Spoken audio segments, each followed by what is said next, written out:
Okay, so here are my thoughts on the triangle UFO.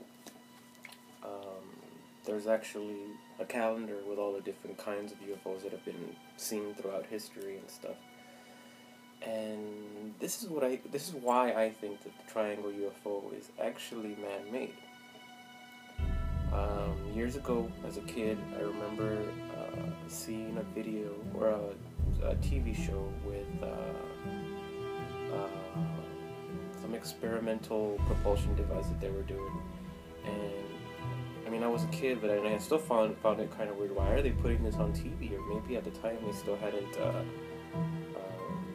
thought that they could use it in any way. But basically, what it was is, and if anybody remembers this, you can corroborate my story maybe a little bit.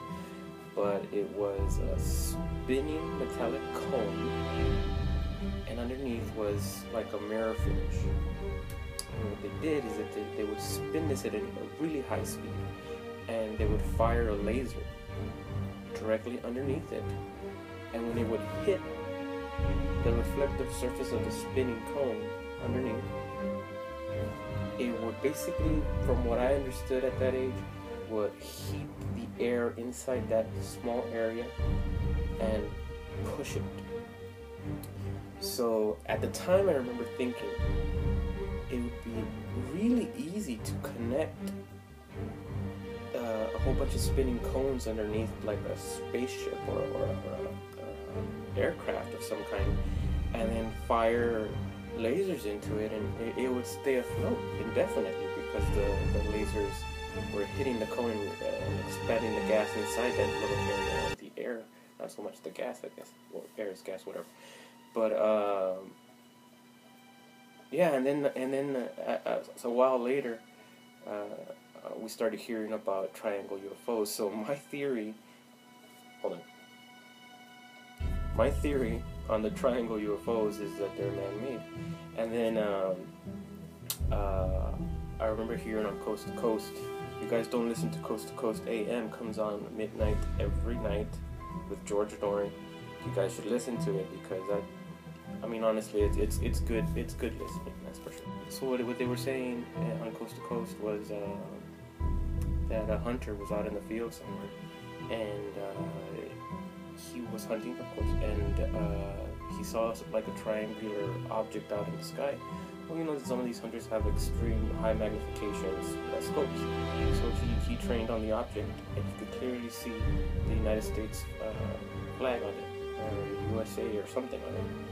And I don't exactly remember what he said that he saw, but I kind of put two and two together, and I'm like, oh my god, maybe this is right. Because I always get a flashback to that laser fire underneath that cone. Because if they find a way to sustain a constant, because I think on the TV what it was, they were just firing a high pulse laser, and it would just hit, refract, and it would the cone would just fly straight up.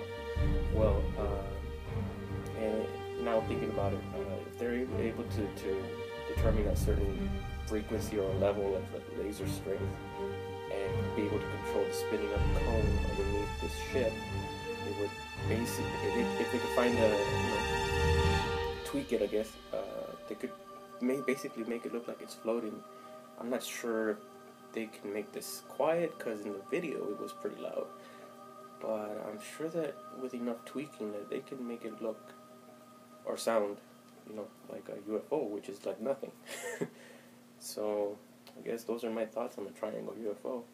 If you guys want to comment, go ahead. I welcome it. I mean, that's my theory, that's my guess, that's my thought. Peace out.